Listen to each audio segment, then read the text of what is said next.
Guys, from about one here, coming at you with a new Yu-Gi-Oh video, and today I'm going to be doing my Altergeist deck profile from the Brotherhood Regional.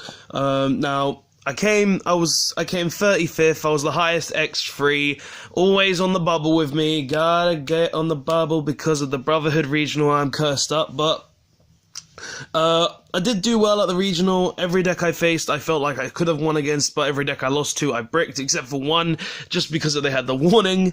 But yeah, I feel like this deck performed really well. I feel like I would maybe change a few things, though, because I'm feeling like, because of some of the meta has changed, such as the Danger Thunder Dragon, such as the Guru Stun, I might change a few things because of that. And yeah, so I just want to get into this deck profile, talk about my decisions, and, you know, just give you my thoughts and opinions on the deck and what I might change. So it's gonna be very standard to start off with obviously the free Faker, the free Marionetta, free Meliseek, double Siliquise, and the one concurring, free 2 1 standard. You have to play one of this because it's Battle Fader, and this honestly wins games. You have to play 2 of this because a 1's too little. I have to play 3 of this because this searches this, and I have to play this because it searches for every one of your traps. So, standard free lineup. I'm not going to go too great deal of that. You guys heard me talk about it several times now on this channel, so yeah. We also play the free Ash Blossoms. Now, I did kind of debate maining at Droll and Lockbird for this event because of obviously Danger is very high in the tournament right now, but I felt like this was the best card to side regardless, and this card main, and this being in my main deck actually did win me at games, so I'm actually quite happy that it was in the main deck, and I'll explain that later. Next, free Pot of Expensiveness. I got lucky in getting these. I pulled one, as you saw. I pulled another one from a pack that a mate gave me, and I got one for really cheap. So you need to play 3 of this card. I feel like though I'm gonna bump some of the extender cards in the deck so I can put more draw cards and etc. in the deck, or search cards, just so I can boost it consistently, because that's one of the things I found problematic with this deck. But you need to play 3 of this. It's just Pot of Greed in this deck, honestly. Drawing 2 is amazing. I'm not gonna go too deep into that. Just draw 2. It's like, honestly, every time I activated this card, I was just better off. I drew Multi-Faker at times. I drew Marionetta at times. I drew Spoofing at times. It was just so amazing. Next, more standardness, we played the free Spoofing, 2 Protocol, and 1 Manifestation. You have to play free Spoofing because it searches out any Altergeist card in your deck. You play 2 Protocol because of free is really coggy, and I don't want to play a 3rd. And 1 Manifestation, I have debated putting up to 2, but it's just finding the space, and I feel like 1 is the best number for it. Those are the Altergeist traps. Wish this was called Altergeist Spoofing. Set off the Marionetta, am I right? Next, we played free Rivalry. Now, I was playing this at 2 in my last list because I felt like 2 was more than enough. But for this event, I felt like Danger Thunder Dragon and a load of Danger variants would be running around, so I decided to play this at 3, and this card was actually insane. Every time I saw it against a Danger deck, I flipped it and I won. It was insane, and it really just is worth every copy of it. I think I might cut it down, though, even though it was worth playing it at 3. I just want to make space for other cards, but this card, if you're up against the Danger deck, it's insane. If you're up against something that isn't Danger, though, it's really bad, and even against Thunder Dragon at times, they can just stick to the Thunder and still do everything, and then pop this with a Titan, so, yeah, 3 of that was in the list, but I feel like I might put it back to 2.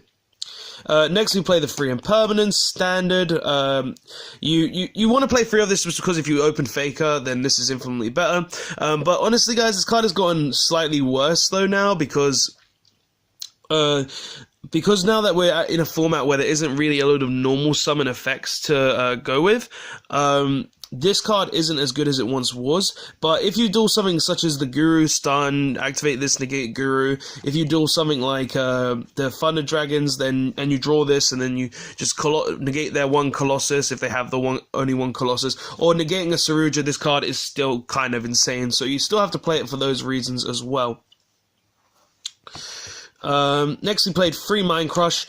Guys, honestly, this card is phenomenal, phenomenous. It's amazing. It's amazing. Simply, you're playing a going second deck. You're cool. You have it evenly matched. Cool. I'm gonna mind crush it. Oh, you have that really nice card in your hand that I don't want you to have in your hand. Oh, mind crush it. Gone. Cool. This card was insane throughout the day. It won me games single-handedly, and I honestly feel like this card was amazing at the Brotherhood Regional. Honestly, I would always main this card in Altergeist just because of the fact that it says, oh, I'm going to disrupt you before you can even play. So prevention is great, and if they enter the battle phase, start a battle phase, go away. Yeah. Next, 2 Heavy Storm Duster. Now, I don't think I'm going to main this card anymore. I feel like this is a side deck card now more than ever. With the format we're going into, we're seeing a lot of less back row heavy decks. Like the only 2 back row heavy decks is this one and Guru Stun, and I only played 1 mirror match and 1 Guru Stun deck, and I beat them both, but it wasn't because of this. I'm not gonna lie, this did come up in the later games, but I feel like I'm gonna side this from now on. But in the main deck, it did perform well. It did its job, but there was just games where it's like, I drew it, oh, you're not playing a back row deck? Oh, it's useless then. But yeah, I feel like I'm gonna maybe cut this and put it in the side deck now and change some ratios with that. Next, for Solemn Brigade, we play the Free Strike and 1 Judgment. Someone denkoed me. I flipped Judgment on them. Screw them. But yeah, Free Strike, 1 Judgment.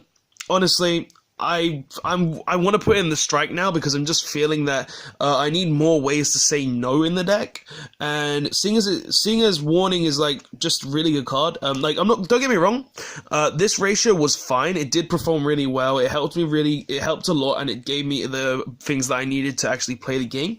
But I feel like I might put a judgment, a warning in just to boost the engine slightly. But the free strikes and the warnings, they performed very well. The free strikes and the judgment, they performed very well. Every time I saw them, they helped me to a degree, except for one game where I got twin twisted. But in general, it was actually just fine and really did help a lot. And finally, for the broken card, Imperial Order. I don't want you to have spells. I don't want you to play the game.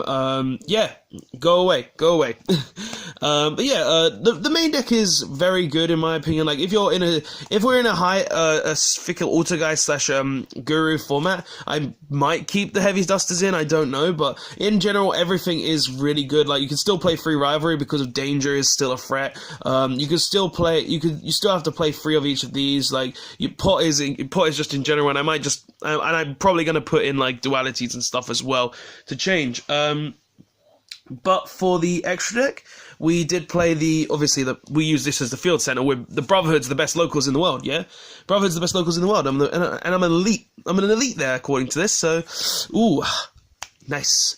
Alright, so for extra deck, we played the 1 Clara. You have to play this. It's just a spellcaster under Rivalry, so it's fine. 2 Link Karibo. I saw people playing this at 3. And I get the logic behind it, but I felt like 2 was more than enough, because even if you banish 1, you still have the other, so, yeah, it's alright. It's alright. Card that I didn't banish free of, card that I banished free of once with the Pot of Extravagance, and still won the match. This card, you have to play at free, no less, no more, just have to play this card at free. Have to play it at free. No excuses. 1 Phoenix, I think I made it once, and that was just to out my own border, which we'll see in a minute. 1 Unicorn, never made it. 1 Borrowload, never made it. 1 Borrowsword, made it to out a Ultimate Falcon, and it won me the game. Saruja, Reaper target. Kagari, Reaper target. Buster, Reaper target. Titan, Reaper target, and Dante, Reaper target. Didn't see any BA, didn't use Reaper all day because there wasn't any Pure Thunder Dragon. Didn't play against ABC, but they came third. Played against Striker, but I saw multiple Reapers, and it lost me the game. And I didn't go up against a deck that focused on this all day, so yeah, so no Guard Dragons or anything like that. But yeah, this extra deck is fine. I think I'm going to cut the Reaper, though, because I feel like I want to play more other cards, but I think I'm going to change things. Also, we're in a not as 1-card-centric format, so it's worth changing it out to see what I can do. So for the side deck, though, we played the Triple Droll. Every time I dropped this on a Danger player, they scooped. They just lost. They couldn't play. Cards nuts. triple border, danger players, they lost. Simple. And Thunder Dragon players. Triple Reaper, didn't use it as much as I thought I would. Didn't come up that much, so I'm probably going to cut it. But if we ever go back into a format, it will still be amazing. And my reasoning was somewhat logical against it in this format, because I thought I'd see a few more BA. I thought I'd see more of this deck, so worth it.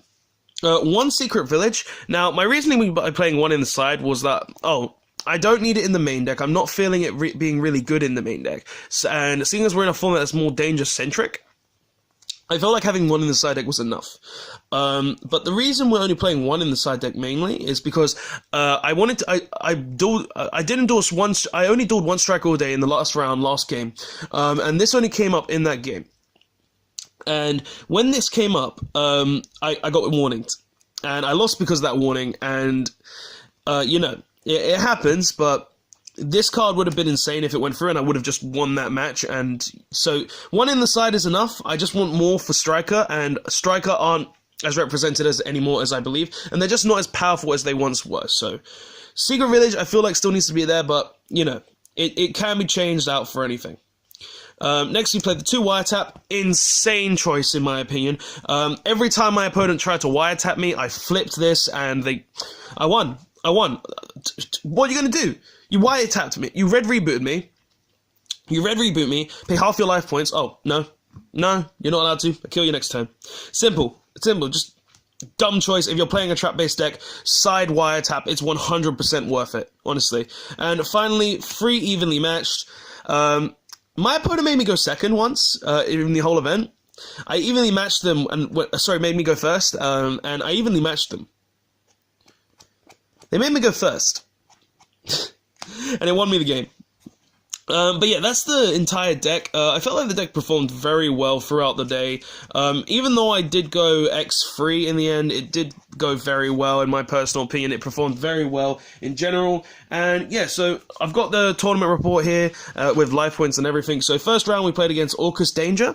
I won easy. I won game 1 very easily. Game 2 he killed OTK'd me. Game 3 I won very easily. Then I played against Danger Orcus again. Swift 2-0. I just normal boarded game 2 and just had the traps. Round 3 played against Thunder Danger. I ashed his Nightmare Griffin, and he lost from that spot on, so I won that. Then another TD Danger. I lost to that because of bricking. I drew like 5 monsters, and I lost because of that, and you know, it happens, so I can't complain. Next we played against the Mirror, Altergeist. Heavy Dusters came in handy. I didn't use them game 1, but game 2 they definitely did, and Mind Crush. Screw your multi-faker. I'm the only one allowed that card. I discarded 2 from his hand. Round, what was it? 1, 2, 3, 4, 5, 6. Round 6, I played against Lunalights. And now hear me out. The Lunalight player was the one who topped the YCS. And I lost because of game 1, he just OTK'd me because I didn't have the resources that I need to actually stop him from playing the game. And then game 2, which he 2-0'd me, was, we're in a top decking situation. If I draw 1 card, I win. And I did brick this game. The only card that I needed to draw was a Meliseek. We were in draw phase. We were drawing for about 4 turns. And in those 4 turns, if I drew 1 Meliseek, I would have won the duel. In the 5th turn, there was a Meliseek. I was dead by the 5th turn. So, I lost to Lunalights. If I drew the Meliseek, I would have won, and we would have gone to game 3, but I got 2-0'd, so you never know what would happen. Then round 7, I played against Subterra. I won that. It was a very good match. I 2-0'd him, but it was a very good match indeed.